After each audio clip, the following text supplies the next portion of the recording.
I'm a spontaneous person. I cannot stand planning stuff. If I plan something, it feels like that thing has already happened. It leaves me with an idea of what the future will be like, and I just like not knowing. This was a trip of a lifetime, and it all started with an idea. I decided I wanted to go on a trip. I had no idea where, and I had no idea who was going to come, but I knew people were going to come, and I knew I was going to go somewhere.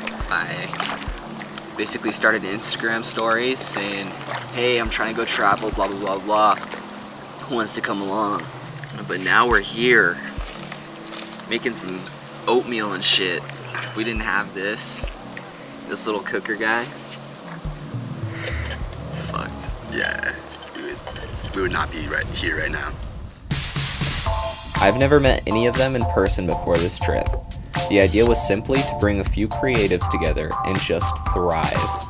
We sprinted to catch every sunrise and every sunset, and I can proudly say that I've never stood on this many cliffs or drank this much coffee before.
So hot.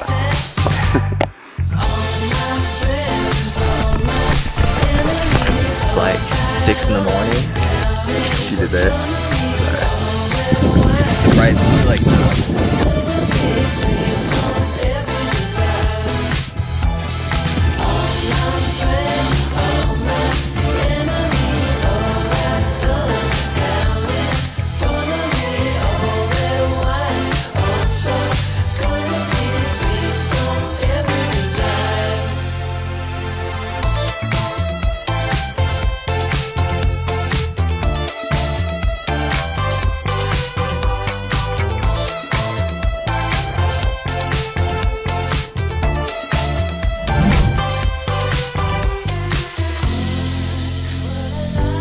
some spots were over 100 degrees. We drove to Vegas only for In-N-Out. We swam in the lake at 5 in the morning, got the car stuck many times, and slept very little. Some of these things seemed inconvenient at first, but honestly turned out to be some of my favorite memories of the trip.